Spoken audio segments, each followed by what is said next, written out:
Although yesterday's trading activity was subdued due to the US Independence Day holiday, the euro rebounded to Wednesday's high and even surpassed it. This suggests that upside potential persists despite the likelihood of further interest cut rates by the European Central Bank.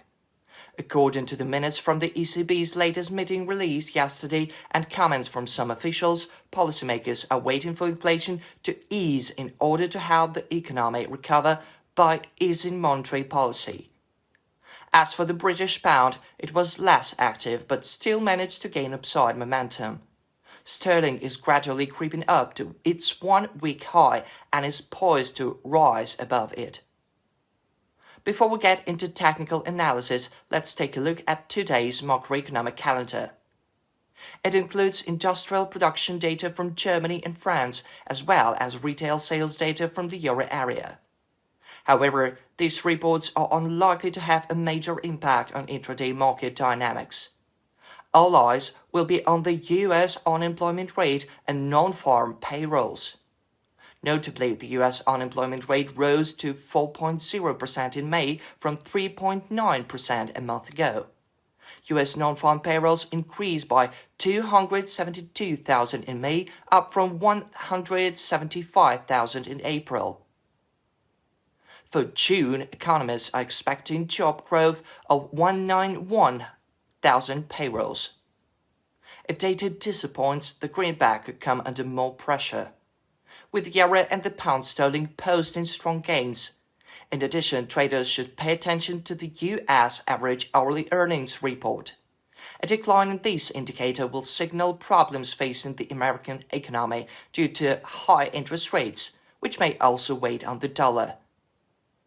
From a technical perspective, the 1-hour EUR USD chart showed that bulls are striving to push the price to 1.0837.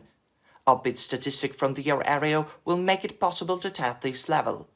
However, it remains to be seen if the euro will be able to consolidate above this level.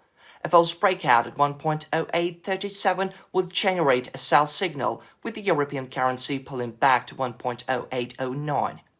At this level, buyers are likely to regain control of the market. Thus, its false breakout will allow traders to go long. If the price extends losses, going long will be relevant at 1.0785 on a false breakout or at 1.0757 and 1.0738 on a rebound. However, such a steep decline is only possible amid positive US jobs data, signaling the likelihood that the Fed will keep monetary policy tight. If the price breaks through and consolidates above 1.0837, the euro will continue its bullish run to 1.0866 and even 0.899. In case of downbeat statistics from the US, at the level of 1.0899, I recommend going short on the rebound to catch an intraday correction of 25-30 pips. Short positions at 1.0866 and 0.837 can only be considered on the false breakout, as contra-trend trading is too risky. Speaking of the pound sterling, the situation is similar. British house prices are due out today, however, the market is unlikely to react to this report. A false breakout at 27.80 will generate a sell signal, dragging sterling down to 1.2753 as a part of a bearish correction. After that, bulls are expected to take over, with the British currency bouncing back. If the price falls below 27.53, the pound is likely to slide to 1.2732 mark, where it will be possible to go long on a false breakout. Going long on a rebound will be relevant at 1.2707, expecting a 25-30 pip move.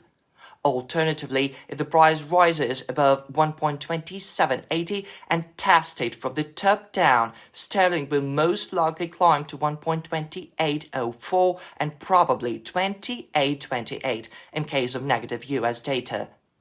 At this level, it would be wise to go short on the rebound, counting on an intraday correction of 35-30 pips.